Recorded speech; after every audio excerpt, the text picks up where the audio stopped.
You're listening to VerySpatial Podcast, episode 765, July 20th, 2025. Finally had to move on out the door in a full stride run. Either been a year since. Hello and welcome to a VerySpatial Podcast. I'm Jesse. I'm Sue. I'm Barb. And this is Frank. And this week we are going to jump straight into the topic because it's our 20th anniversary and we'll talk about that after the interview. But first we have a great interview with the folks from the GeoZone Collective about zines and geography. We're happy to be joined today by Eden Kincaid and Willow Ross, who are representing GeoZone. But as part of that, Eden is also a postdoctoral researcher and affiliate assistant professor at the Department of Geography and Spatial Sciences at the University of Delaware. And Willow is zine maker and PhD candidate in history at the University of Bristol at Macquarie University. Thank you both for joining us. Thank you for having us. Thanks for having us on. We reached out to you just before the AAG because you had a zine, which of course, because of the AAG was Geo, fair at the conference. We weren't able to talk to you then, and luckily we've been able to get back in touch and now have a chance to talk a little bit about zines. And let's just start with the general idea, because not all of us, one, grew up in the 90s and were there for them the first time, and two, have gotten experience with them in this resurgence in the last couple of years of what a zine is.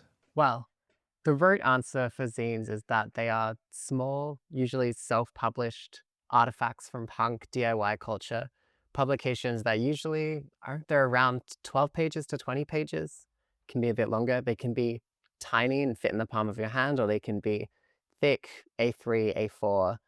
It's kind of up to the punk ethos of the maker, what exactly they look like. But I think a more helpful way of describing a zine is it's kind of like these little radical dossiers that end up in spaces that they're either very welcome in or sometimes not so welcome or unexpected to be found in. And they're a way for people to share ideas that are kind of outside of the mainstream of academia or outside of kind of published kind of worlds, whether that's books, magazines, journals. Instead, it's like you've got an idea, you make it, and you put those ideas on a page. And usually you do that in a kind of DIY way where you're cutting up and you're collaging, you're printing, maybe you're using an old typewriter or a stamp collection that you've got. There's a lot of creativity involved. And that's not just visually, but also with the ideas contained within. So with that idea of the zine and the self-publishing and the, like you say, the punk ethos and aesthetic that comes along with it, what kind of brought you as a group, the GeoZone Collective, to begin to try to bring some of these together? Because there are, tons of them out there. They're things that people are doing in small batches, or some of them are large print runs that are being shared across continents. And so what brought you to the idea of being able to bring them together onto a digital service for people to download and print themselves? Well, this was some scheme that I had since I started grad school, which was now 10 years ago. I actually have my little copy of the first one I tried to put together, which never totally came together.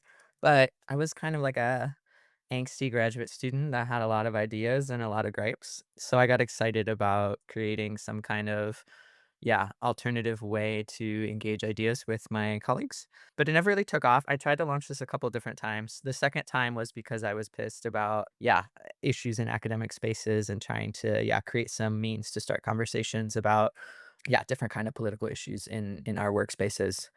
And then I had the great delight of bumping into Willow in some transnational queer ecologies conference thing. And Willow was leading a collage workshop, collaging with trash or some such thing. So I was like, okay, you're my person. So I think, and then it just kind of happened from there. We all got on Willow and myself and our other kind of co-founder, Wiley Sharp, just got on a call. And by the end of the call, we had launched this like transnational scene archive. But more broadly, I think there's a couple of different motivations. For me, at least, one is causing trouble. So it's a major motivation behind my projects. Another is, as we become trained in academic, disciplines, you get farther and farther away from like the real world in any kind of meaningful capacity. And we learn all these ways of doing research that make these distinctions between like community forms of knowledge and everyday forms of knowledge and activist forms of knowledge and these kind of rarefied academic genres. So we're interested in messing with those, kind of cross-pollinating between academic and activist spaces and also creative methods. We all have different kinds of backgrounds with creative expression and creative practices. So that's also a very exciting part of this is you can do things that you cannot do in an academic journal. Okay, so I have like a bazillion questions, so I'm trying to focus a little bit, make sure I go through this a little more methodologically instead of random. So back to the idea of a zine. I'm kind of curious. One, how is that different than say like a manifesto? Maybe an older concept.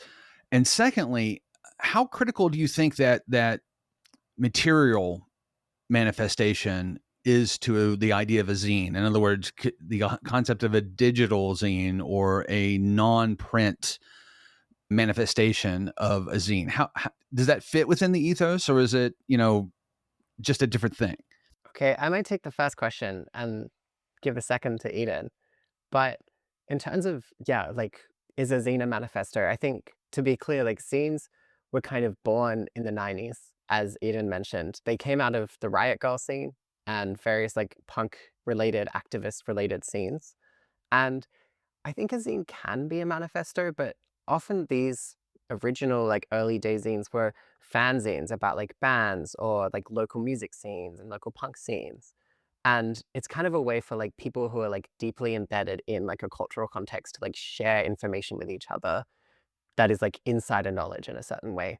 So I think where a manifesto is often looking outward, like, zines definitely do that, and they communicate ideas outward, but then they're also, like, serving a community. And there's often, like, passionate zine makers making zines and swapping them with one another. And that's how I got into zines, like, is in the activist scenes of, like, Nam, the place also known as Melbourne in Australia, where, like, people are making these zines about, like, how to do direct action or kind of, like, how to, like, make a squat or, like, what's the music scene, what's the punk scene like in this city. And in my research, it became a way to talk with a bunch of, like, dumpster diving activists and punks and vegans to, like, share our information with other dumpster divers. Like, what makes dumpster diving so great? What makes it so challenging? What makes it interesting? And, like, that's something that I definitely talked to people who've read that and thought, "I love that dumpster diving zine that you all made. It taught me these things about this thing that I've never heard of, which is jumping in a bin and getting food." But then also people who dumpster dive for, like, decades are like, "Oh, I love that page about, like, running into, like, a weird bird in the bin," because that happens to me all the time. Yeah, so I think from these kind of origins, as you alluded to, zines are kind of coming making some kind of comeback or resurgence. And one of the spaces in which that's happening is these academic spaces. So I think as they're like translated into that space and brought into that space, lots of lots of possibilities are there. Some are, yeah, like manifestos. Some are, more conventional kind of research products. Some are methodological experiments. Some are just kind of different kind of commentaries. So there's really no limitation in terms of the content. And if you browse the zines we have on our archive, it's a wide variety of things that run from more traditional, what you might expect, to these kind of weird hybrid sort of research products. So yeah, that's the fun thing, right? Is like they're wide open. It can kind of be anything. As to your second question about the digital question, yeah, what enables this project is this digital transnational space that we've created and are hosting.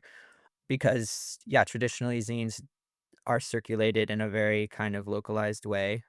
Some are circulated beyond that, but this is kind of a curious idea, that it would be have we would have this transnational archive. So I don't know I mean, I'm not a card carrying member of zine culture or like I don't got the credentials to make these kind of statements, but I don't think that really necessarily undermines the ethos of the whole thing. I think actually zines are meant to be shared, right? They're kind of governed by this ethos of like copy left, like they're not privatized and they're not intellectually owned, right? It's like a ethos of sharing because, right, you're trying to get a message across. So, of course, there's questions there about consent and sharing and all of that, which we deal with as an archive. But yeah, I think it actually creates a really interesting space of for these scenes to travel in ways that and get audiences that they wouldn't have in just a local kind of hand to hand context. I'm going to jump in for just a second before Barb does and say the statement of you don't have the credentials, but isn't that kind of counter to the punk ethos that anyone does have the credentials? I wanted to jump in on this too. I think if there is someone who's printing membership cards for the zine community, I think they're printing yours soon, Eden. So I think you can say that. But also, yeah, that's the beauty of it, right? Sorry, Barb. That's okay. I wanted to bring in the geography of everything because everyone here is a geographer. And everything that I saw when I was going through the archive were highly place-based geographic, that knowledge of there's a bird here, like where you could really get down to anyone's observations and placing them in geography. And then the one that I loved was about rats and the urban infrastructure, which was between two different countries, combining them into design from so close to the rat, and as a trash person and a old folk punk person, it just is like you're making it very tangible and touchable for everybody. So what do you think the impact has been for broadening the reach of geography? That's an interesting question. I think I've been thinking about it more in terms of bringing zines, exposing geographers to zines than exposing zine makers to geography. What do you think, Willow? Hmm. I think it's an interesting question because yeah, I think a lot of zine makers are already kind of connected into these like wider communities. But I think a lot of geographers are not so aware that zine making or these creative outputs are a thing. So I think the input of like, oh, you can do this, you can present your research in a different way. That has had like such an impact on like people that we've met who come to the zine fair that we ran at the AAG to say, I didn't even realize I could do my research in this way. So before Frank jumps in, I keep cutting everybody off. It's okay. One of the things that brought me to GeoZone was the fact that last year I've been, since the 90s, slowly trolling zines and have little collections here and there of different kinds that are everything from, the music scenes to fan zines that are comic book related and those type of things. But I started to see last year more of what's on GeoZone, right? The ones that are a little bit more both reflective and reflexive to see what's going on around us, looking at both the real world and the academic theoretical concepts. So, and then bringing some of that together. And I began to see more and more of the idea of geography being presented by people who are just making a zine, even though they weren't explicitly trying necessarily to do geography or any kind of academic discipline. They were having that voice and it was getting out there. So it was kind of, I don't know, kind of following on what you were saying. Yeah, and it's worth noting that we're like very undisciplined geographers. If you look on our website where we kind of outline what the archive's about, geography, we define geography or geographic topics as having to do with space, place, environment, climate, housing, cities, the state, borders, embodiment, bodies, gender, all these things. So we're not particularly interested in, trying to contain geography, but have it kind of spill over and become a language that, people who don't know that they're thinking about geography and space can find some place in.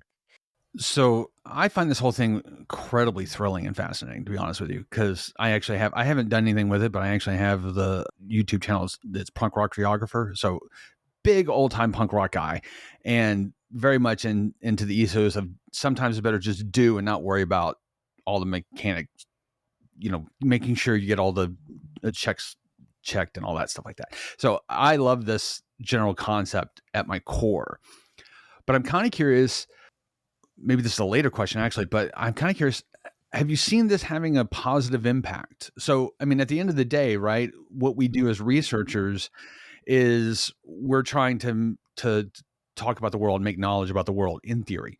Now, functionally, does it work like that all the time? No, obviously not. But that's the aspirational goal, right? So I'm just kind of curious where that intersection is of the make better knowledge about the world, specifically geographic knowledge in a geozine context. I mean, it's very obvious to me the nice thing about a zine is it gives a voice to many people who don't have a voice. It gives an outlet for a voice for many people who don't have an outlet for a voice, which is brilliant, without a doubt. But I'm kind of curious on the making knowledge piece.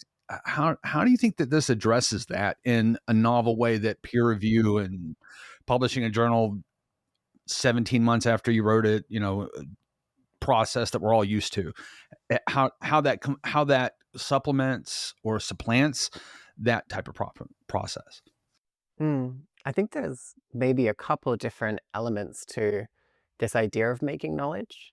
I think one that's close to my heart because also as like a very anti-disciplinarian geographer, I've recently apparently become a historian and then like an archival historian, which I'm still getting used to.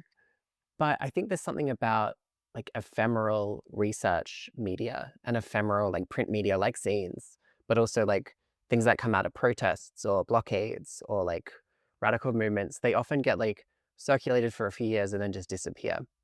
And that is like a knowledge that has been created. And then often the community is like unable to hold on to it because people move house and they can't keep track of their possessions or, you know, community centers and like anarchist info shops close down. And there's nowhere often for zines to actually live other than like random Google Drives that, you know, you've got to know the right person to get access to. So I think there's an element of just having a space to archive these various publications that is in itself like both like a new knowledge, but also like holding on to an old knowledge and making sure that it like actually, you know, has like a social life beyond just like a few months of being passed around until the copy of the zine is too tattered.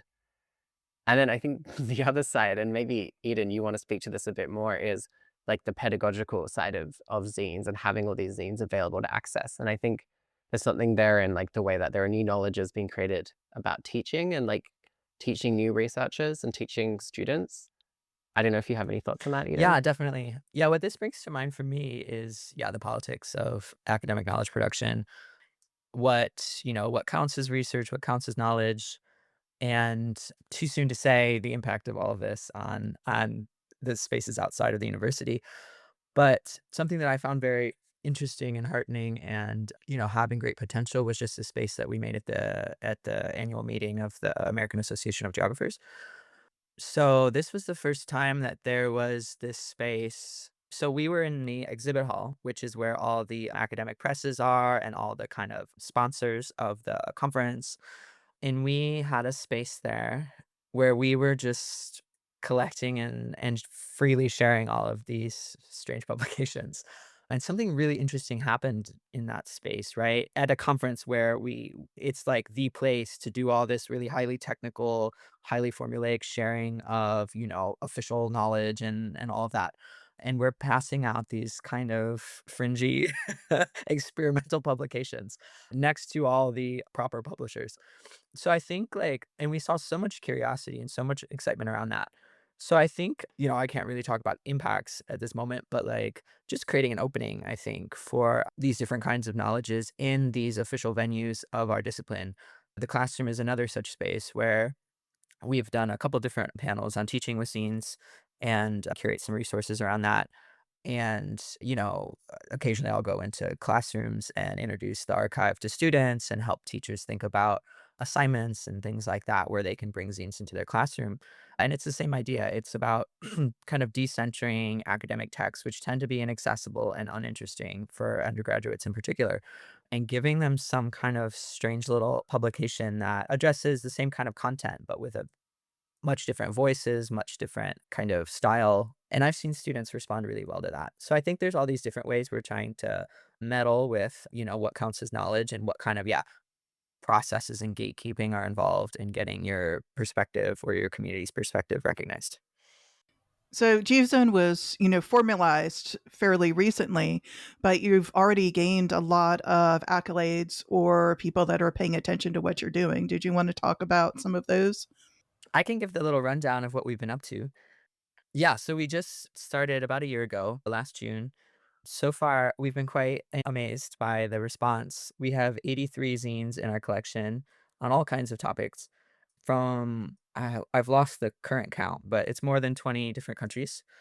We've led a couple panels on teaching with zines. We also had a workshop on environmental and climate justice storytelling through zines. All of that's available on our website. We recorded some of those.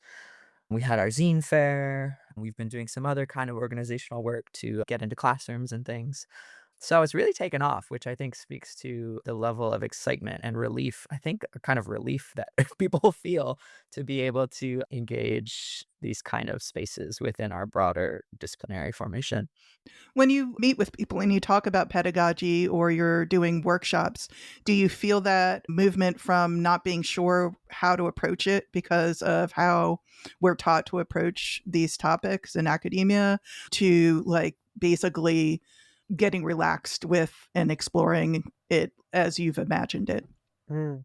I think there's like a real appetite for it. I think more often than not, sometimes you do see that unfamiliarity and a bit of like uncertainty when you're talking to an academic about it or someone who works in university, but usually it's hunger and like an appetite for it. We recently got an email from the librarian at my university just being like, can I use your website to like teach graduate students about creative research outputs? And that was, like, crazy. That was so great to just realize that there are people kind of organically seeing us on, like, an email list or, seeing us online somewhere and thinking, "I can just organically bring this into the university that I work at." Yeah, and I think it's a matter of, like, just encouraging people. There's no one right way to do things. We can provide some resources and things, which we do, but I think more than anything, people just need, like, a little push because I think there's a lot of dissatisfaction with how we teach and how we research and how we think and, what we create. And I think people have the creativity and have the appetite, but these ways of working aren't rewarded or aren't really recognized or might even be kind of looked down upon depending on your institutional context.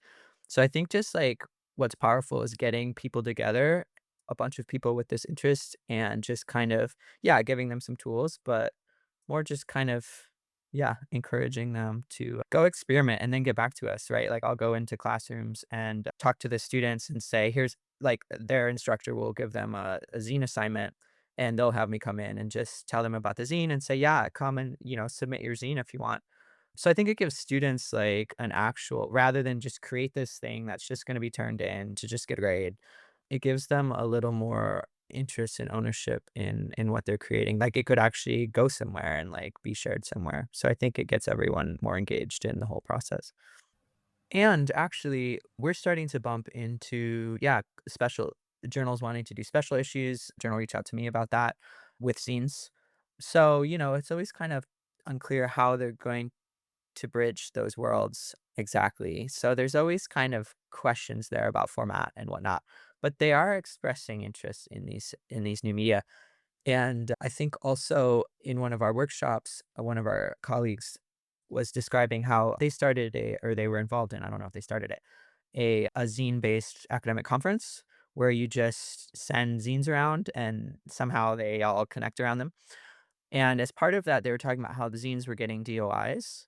For those who don't know, DOIs are like these numbers that get attached to typically more conventional academic publications, but they're a way they become cataloged on the internet. They're like persistent identifiers so that you can find a piece of work. So all journal articles have them, for example. So when you put a DOI on it or when it's associated with academic journal, even if kind of peripherally, it gains a little bit of a credibility, right? So I'm always interested in how to scheme all these ways to like right now I'm writing a couple of papers based on zines that are going to be part somehow connected to part of journal articles.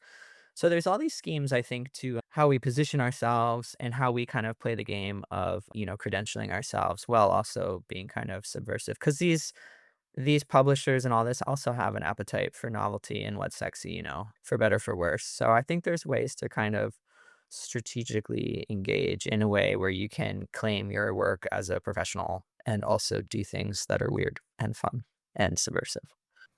And some of these publishers do it really well. Like, I'm a huge fan of the cultural geographies in practice section. There's an article specifically about, I forget who wrote it, but it's about making like a Mr. Men style kind of book about homelessness called Little Miss Homeless. And it's like, it goes into how it was made, but it's such an interesting visual article and they do it really well. Yeah, there's also GeoHumanities has a little short form section called curations for art exhibits or some kind of poetry or some kind of more creative media. Okay. So getting back to GeoZone, kind of as we are heading towards the end, a couple of things I wanted to kind of highlight. One, of course, is the fact that anybody can submit. And can you just go through real quick the few steps that it requires to get things in your hands to determine whether things will go up on the site? Sure, yeah. So if you go to our website, which is geoz.one, we have the hippest website, thanks to Wiley. So there's a tab on here called Submit. So that just outlines all of our instructions. Very simple. Ensure that it's somehow in scope of the archive. Send us the screen ready files and the print files if you have them. That's a cool thing that we try to do is some of these are fully digital, but some of them also have print versions so people can go print them off in their house or in their office. Yeah, you got to send us like a little abstract. There's a couple notes about how to be accessible in terms of alt text and OCR kind of, text readability for screen readers and whatnot. And yeah, then you send them in our inbox. Sometimes we're a little slow getting to them because there's a lot that come in, but we'll just read them through. And if we think that they're, within scope and everything, we put them up on the website. Yeah. And if you're not sure or you've got questions about the process, just like email us, DM us on Instagram. We've got an Instagram. Like, we're pretty friendly. We're always down to chat. And it is nice the accessibility aspect of making sure that it is OCR readable. So even those physical zines that are out there that may be limiting, this gives them another life for an entirely new audience. Yeah, we're still trying to figure out that piece because, OCR works for things that are produced on the internet or, digitally. I think it works less well for manually constructed things or things with different kinds of text. So if anyone out there is really hip to best practices for accessibility for these kind of things, we would love some support on that. I was going to say the website does a really good job of capturing the feeling of a zine, but also of being accessible and not so image heavy. So you could see that, people from around the world could access it and not have so many issues in getting the information they need. So I really Exactly. appreciate you taking the time to do that. Yes, and Wiley again is the credit there, like thinking about bandwidth and internet access, and that was explicitly why they designed it in this manner. So I have one final question. That's not true. I have many, but I'm just curious. What's your favorite zine in the catalog, each of yours, that you didn't write? Oh, that's a hard question. Do you want to go first, Eden, or should I go Well, I first? can give my answer that may now be outdated because we have a blog post where we had to answer this same question. For me, one that I really like is by the Flock Collective at University of North Carolina, Chapel Hill. That was a collective of students and professors who are trying to expose and contest the kind of white supremacist history of that institution and how it's embedded in the landscape and the infrastructure and the culture of that institution. So again, how I got into this was I was interested in making zines that kind of critique academic institutions. So that's one of our kind of areas of interest. So that one stood out to me in particular. I like the ones that are kind of trying to take on the academy and imagine other possible ways of, teaching and learning and creating universities. So Mm. And those ones felt the coolest to have like at the physical zine fair at the AAG because like we're all people who are invested in those ideas and we're there and we're like, it feels like a real zine fest because like at a zine fest, everyone's always talking about what are we doing here at the zine fest? Honestly, when one of you mentioned Rats's urban infrastructure, I was like, oh, that is like my spiritual favorite zine ever, maybe. But I think my actual favorite that I like really want to shout out here is the Solastalgic Energyscapes by Kat Finneran. It's about the Ohio River Valley and specifically Columbus, Ohio, and the kind of remnant infrastructures of fossil fuel industry that exist there and kind of this decommissioned, hulking landscape of huge cement towers and factories and blocks. And what I love about it is like both this kind of very like future oriented and past oriented look at like this energy transition and who gets left behind. But it's like Kat is, they talk about being from that place and like what it means to like have an emotional connection to these infrastructures of like an era gone by and things that are often seen as like symbols of like a dirty form of like energy politics and energy production. I met that zine actually before we started the archive. There is a great conference called DIY Methods. They function by like mail, like snail mail, which I love. And like they've been doing zine stuff for years and years. And like huge shout out to DIY Methods and like Low Carbon Methods, which is the group they're associated with.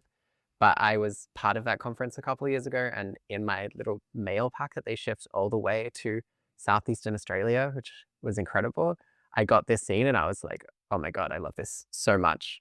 So yeah, shout out to Kat Vinnerin for that. Actually, I wanted to ask, did any of you have any favorite zines? Either on the GeoZone archive or elsewhere? Are there any that come to mind? Other than the rats, obviously. Oh, elsewhere. I mean, I'm a music nerd in every conceivable concept. And actually, it was interesting. You talked about zines from the 90s, but actually, zines have an older history than that. They go back to the late 70s, but we didn't think of them as zines. There's a lot of material that I would classify as zines. So maybe my second or third favorite band of all time is The Clash. And part of the reason that I love The Clash is it hit me at a time when I was becoming more consciously aware of the world around me. And they were talking about political social issues where most pop music wasn't talking about political social issues per se, particularly in an era where I grew up where it was all about, sex, drugs, and rock and roll was on the radio. But they have a whole bunch of collections of stuff that happened around that culture in the UK that I would identify as zines that talk about the what the materiality of what was actually happening in that area, in that era and area at the Clash was singing about. And as a nerdy, Southern West Virginia backwoods guy, I just got obsessive about getting those in any way, shape, or form. So, and then there was also stuff about comic books, which I was really into comic books, still love comic books, but particularly the sort of subversive, not DC, not Marvel stuff that presents itself not dissimilar to a zine in a lot of ways. So there are a lot of things that I would think precurse the zine world that I would classify as zines that I think is fascinating. And it really does talk about some of the things, but not on the academic side of things. These are just normal people that want to get their story out that I love. So that would be the exciting ones for me. You should also check out, I don't know if you've seen the Sounds of Our Town ones on our website. That's kind of looking at the intersection of music heritage and declining industrial cities. There's one in Britain, in Detroit, in the US, and in Australia. So there's a whole series that you can explore. Cool. So you said you were wearing the hat you didn't expect of historian, but I also want to add one to it because my favorite come out of my experience is I have a background in waste, solid waste consumption. And I will tell you, all the trash people, we make these, we go through the trash. You have people come and give talks and you touch things and you create something from nothing. So you might look at that community that you might not have thought about because you'll have 50 people in a room that, are making things and collaging and making zines and just that's why the rats of urban infrastructure really struck me, some of those, because you're touching the things we do in day-to-day life. And so it would be a great way for you guys to reach more people, for your organization. Sorry, I'm from New Jersey, so I say guys for everything. So make sure to check out Willow's at the very bottom of the list. And we also just put up, Willow has a couple on here. And then we also posted more recently Garbage Gardening, which is by Summer Cardarelli, who's my colleague at Delaware, who's, repurposing trash to make gardens. Who's also really into this kind of discard studies, pop culture kind of weird intersection. So keep an eye out for their work. Discard scholars love zines, and I just love that about them. So I just want to say, as we're wrapping up, that I absolutely love this, and I'm walking away from this interview incredibly inspired. And an idea for a zine popped in my head, and I just texted Barbara so I wouldn't forget it, what it was. And it's about Dungeons and Dragons, because I'm, again, a general purpose nerd. If it's nerdy, I probably am really into it at some level. So I love this, and I really hope our listeners go out and engage in this and start thinking of using this, even if you don't use the medium as it's sort of depicted, as a inspiration for doing things differently in a new way, which I think is the most exciting piece of this, no matter what your age level or where you're at or what industry you're involved in. Yeah, we would love to see people kind of like grabbing zines, making them, sending them to us. Like, we are delighted with every submission. And also, maybe just a quick plug, we are doing another zine fair in London at the RGS IVG this August. Sorry, not in London, in Birmingham this year. So if you're in the UK, consolations from a fellow UK resident, but you should also come to our zine fair. And yeah, we'll probably be running another one in future. So keep an eye out if you're on a different continent. But I'll be behind the stall there, so come say hi if you want to get some great zines. Yeah, and in the meantime, best way to keep in touch is our Instagram, which I'm sure you'll put it in the show notes, but it's at geozone_collective. We plug all our new zine releases, and if there's anything going on with events or things like that, it'll be through there. So give us a follow. Okay. Well, thank you for joining us today. And I hope everybody goes out and looks not just at GeoZone, but at all the various places you can find zines in person and online. Thank you for having us. Thanks so much.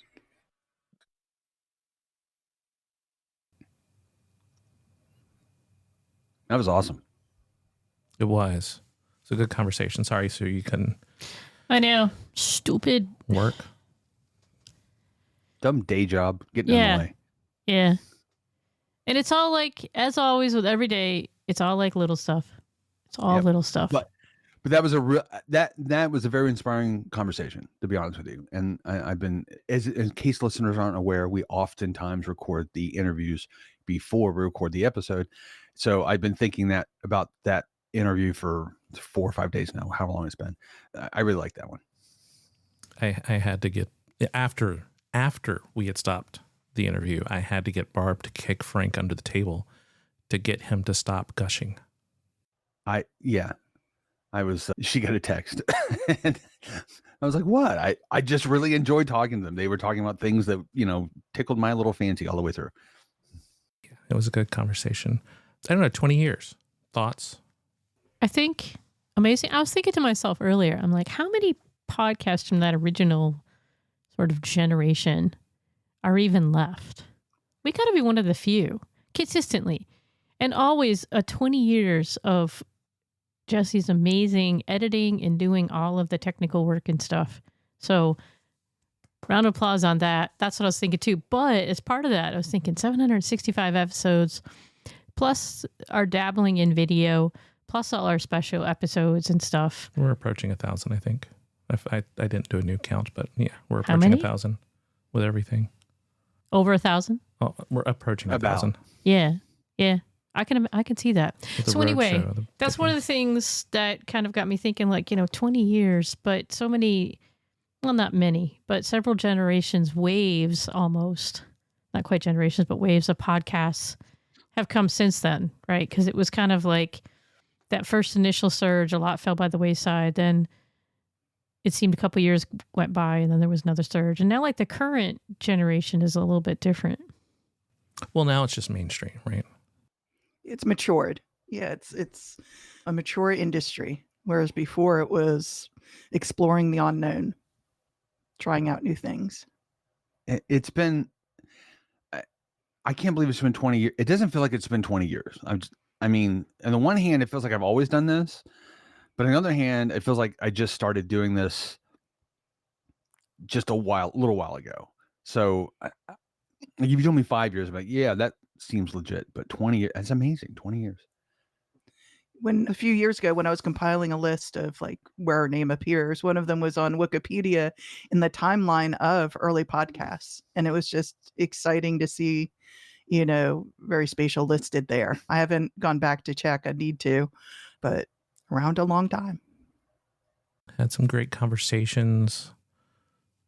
We're going to try to do another one with one of the traditional folks. And then we had a couple of interviews pop up. I'm like, you know what? We'll just do something new. So for those people that we have interviewed in the past for major anniversaries, don't be surprised if we email you to talk about it this year, but we decided to go with some which is new cool. folks.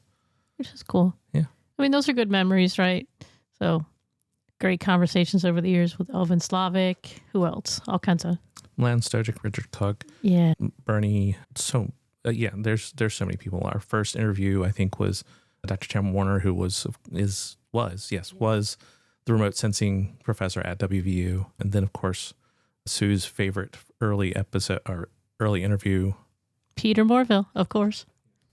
And, we've had interviews with authors and comic book artists and, of course, lots and lots of different types of geographers over the years. So, yeah, lots of people to talk to and lots of just random ramblings from us. Yeah, a lot of that. But it's kind of nice. It actually goes along with the interview to some extent. That we've had a outlet to say, okay, there's a formal way to do things in academia, but there's also other way to do things. And it's been nice to say, I have a thought. I want to get the thought out there and I want to get it sort of kicked around a little bit without having to go through all the formal stuff that academia normally allows or requires, or even if you don't go into academia and you just do traditional publication of New York Times article or whatever, it's been really nice to have that. I have a thought, I want to express it, this is a medium that allows me to do that. So it's been a wonderful way to get to actually work through thoughts in a formalized setting. And to come at it from a different perspective, from the journalism perspective, at the time, it was such a way to speak to the people that are doing things on the ground rather than to the typical people you talk to in a trade journal where everyone's, trying to impress you or to get a certain type of idea out there. And it's a little, stuffy and more based on, honestly, return on investment and finance. In this case, it's, talking to real people doing it about what they do,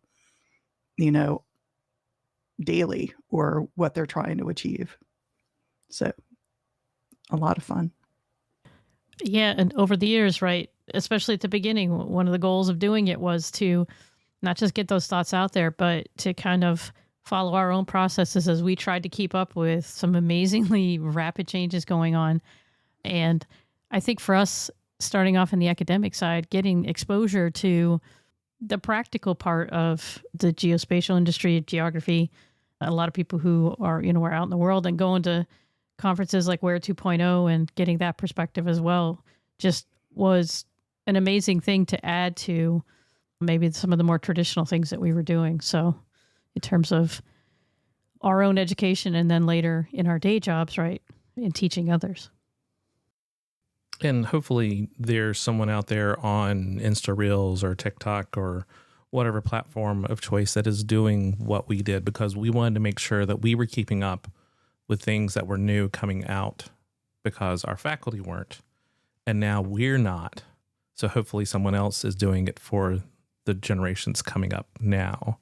Because as you may have noticed, a lot of our ideas are not too dissimilar. I'd say to a decade ago. I don't think we're stuck 20 years ago, but we haven't really dug into a lot of the newer technologies. I don't know. I mean, certainly not what we have done a decade ago. I'll agree with you on that one. But I mean, there's still things, virtual reality is newer technology, believe it or not.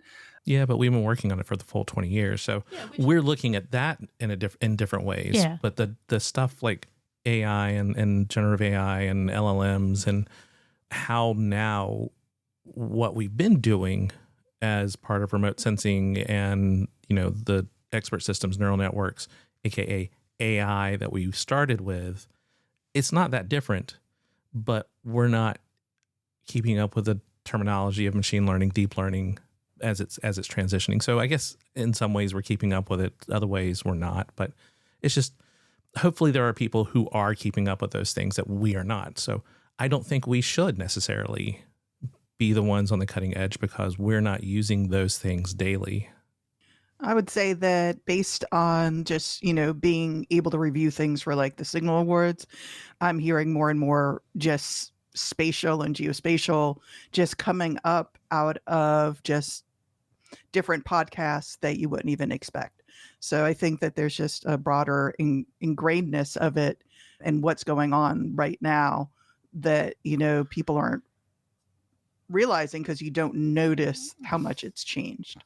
So it is exciting to see that it is out there and people are talking about it and exploring it, not just on geography podcasts, but also in the areas it's embedded in, which you didn't used to hear people talking about. But certainly, we could have a whole conversation about, being up to date and whatnot. But I think you're absolutely right. Hopefully, people are out there doing what we did 20 years ago on these new platforms, because everyone needs to be doing this more often, I think. And importantly, there are a lot more podcasts now as well. And that started, I think, about 3 or 4 years ago that we saw a swell of them. And part of it was COVID. Part of it was just the new acceptance of podcasting more broadly as well. Yeah, I think that, I always tell people when I meet them to go ahead and do something like a podcast if they have something they're passionate about in geography, and to explore it deeper. When I started with VerySpatial, everyone, you remember I was the least spatial. I didn't really know anything about geography and geospatial. So I would have to start that when I talk to people. But it wasn't necessarily bad because everyone enjoyed talking about and explaining it to me. So even if you don't have to be an expert to explore an area you're interested in. But if I had one desire for potential podcasters out there, it would be for good equipment. I would love to see a way because the one impediment I'm seeing is just that poor sound quality. So my wish list or gift for everyone starting a geography podcast would be for someone to hand them the appropriate equipment they need to do what they want to do. A nice, cheap $50, $100 microphone. Okay, and that's not necessarily cheap, but a couple of those, and handheld microphones, make sure you're doing those, because that way you can use it whenever you're somewhere or whenever you're sitting at home. Works just as well either way. It doesn't look as cool on video, but who cares? It sounds good. That's always going to be my preference over great looking equipment. And then something to plug those into. And you can get that from anywhere from $100 to, the sky's the limit. But it doesn't have to be the greatest thing, because now a lot of software exists that did not exist whenever we started that can clean up audio in amazing ways. But if you can keep each person's audio on a separate track, it just makes it easier to clean up in those pieces of software like podcast.adobe.com or a sheer, there's, with AIs coming up, there's so many different audio cleaning tools out there that it's just open source or proprietary. Just play around with all of them to see which one works for your voice.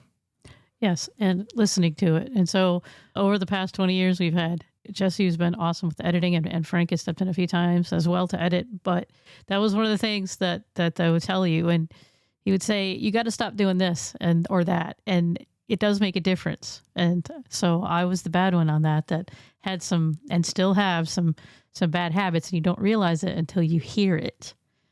That, yeah, there is something to be said for checking that. And so the man on the street sound is great for a while, but after that, you really need to help out your listeners, maybe, if you're going to really do it with some better quality.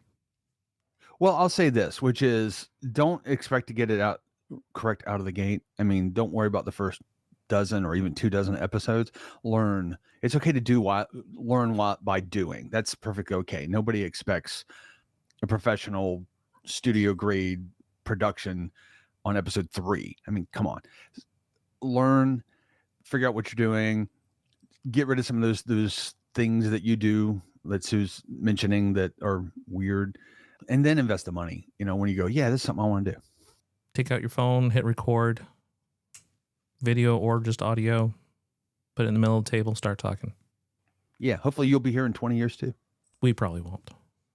You don't know. Well, I don't know. Fun. But I'm also not sure I want to be 72 and recording a podcast. So what else are you going to do? You're retired. That's fair, actually. We might do it daily at that point. Yeah, there you go. So as we kind of sign off to head into our 21st year, are there any particular memories? I mean, we do this almost every year. We do a yearly reminiscence, but now it's been 20 years. Are there any sort of standout moments for you guys? I mean, there's been tons of them, but if you had to pick one, any thoughts? So I'm going to go ahead and get it out there that no, because it's 20 years. And so I can't think of one thing out of 20. So, well, that's why I said one thing at this moment. Which I'm letting other people do, because I'm just saying I will not. I would say this, that something I miss that it's just on me to do, but I miss is when at some point in the middle, maybe early on, certainly in the middle, we did kind of a multimodal approach to this. We were recording a podcast and we were doing video. Sue mentioned that, and we were doing blog posts. And I liked that allowed me to think through some ideas a little more fully and get them down and kind of edit them a little bit as opposed to freeform talking. They both have their place.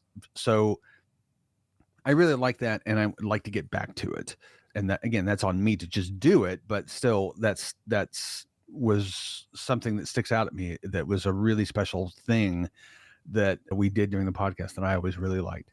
Well, I would say that something that sticks out with me, going along with it's hard to believe it's been 20 years, is how much I still look forward to meeting with my friends and co-hosts every time we do this. This isn't something that is a chore to do. It's a highlight of, it was a highlight of my week. Now it's a highlight every other week of something to look forward to. And I think that's what you need when you do something like this, is you need to look forward to the people that you're talking to, the people you're interviewing, the topics that you're covering. And so after 20 years, it's still something that brings me joy to do. And when I hear other people's podcasts, that also, is something that I enjoy listening to. So I feel like I found the right place and the right topic. And I appreciate that Jesse and Sue invited me along. Well, I feel like that should be the ending one, but I was going to say that for me, and I think it's wrapping up today, actually. One of the highlights was that first time, well, not just the first time we had a meetup with our listeners. 2 days ago is when it wrapped up. Doesn't it not end on Sundays? No, it ends on Friday. All right. Okay. So it already wrapped up, but that's the Ezra UC and our meetup with fans, which was amazing. And also our live episode there, a couple times that we did that. So among many, many highlights and getting, to have the conversations, those are a couple that stood out, which is like, wow. So this is one that sticks out really hard, which is we got the opportunity to interview Jack Dangerman and his people. I mean, he's an incredibly busy man who has very scheduled days, and it was at the UC, and it was after the SAG Awards, and his people were very clear. We had, I think, 10 minutes. I think that's it. That's all you have. And he got into it, and we ended up talking for like 15 or 20 minutes. It was a significantly longer period of time than what we had allocated.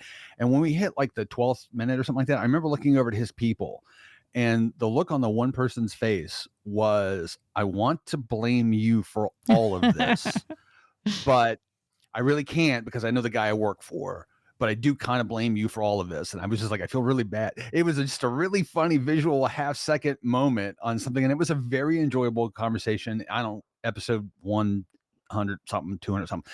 You want to go back and listen to it. It's a good interview, but it was just funny because he got into it and he really just wanted to talk about GIS and showed his passion. That was one of my favorite moments. I still don't have, I'm not going to pick for my children. I'm not going to. He's not going to play favorites. All right. Well, then. So 20 years, we're going to, I guess, keep going for a little bit longer. We'll see how that goes. And podcasting. So if you would like us to cover anything particular, let us know. It becomes a little bit more difficult once the school year starts, but we can always ask people to talk to us on the weekends. But yeah, let us know what you think. And I don't know, what else is there to say? How could they reach us? Well, we can tell them thanks for listening for 20 years. If you have, there's a few of you who have been around for 20 years. Some of you have been around for a lot less, but that's understandable. But isn't it amazing to think that somebody who wasn't born yet is now in college? Anyway, sorry, 20 years. But a shout out to all of our listeners. 20 years, all the way back, however long it's been. And for those that have gone on to other things. So it's been cool. And for those of you who have gone on to podcasts and other things, it would be nice to hear from you. That's Barb at VerySpatial. Sure, in 20 years, some people have. Yeah. Okay. Of course, events. Go to events. All kinds of events. Talking to people is the name of the game to help you whether you're talking to them in person, on social media, over Zoom, whatever format you talk to people, it gives you a chance to bounce ideas off of them and grow your own ideas. Of course, if you'd like us to add your event to our next podcast, send us an email to podcast@veryspatial.com. If you'd like to reach us individually, I can be reached at sue@veryspatial.com. I can be reached at barb@veryspatial.com. You can reach me at frank@veryspatial.com. I'm available at Kinda Spatial, and you can find all of our contact information over at veryspatial.com/contact. As always, We're the folks from Very Spatial. Thanks for listening. And we'll see you in a couple weeks. Finally had to move on out the door in a full stride run. Either been a year since, or I've just lived a hell of a month. Autopilot is on and mind attached.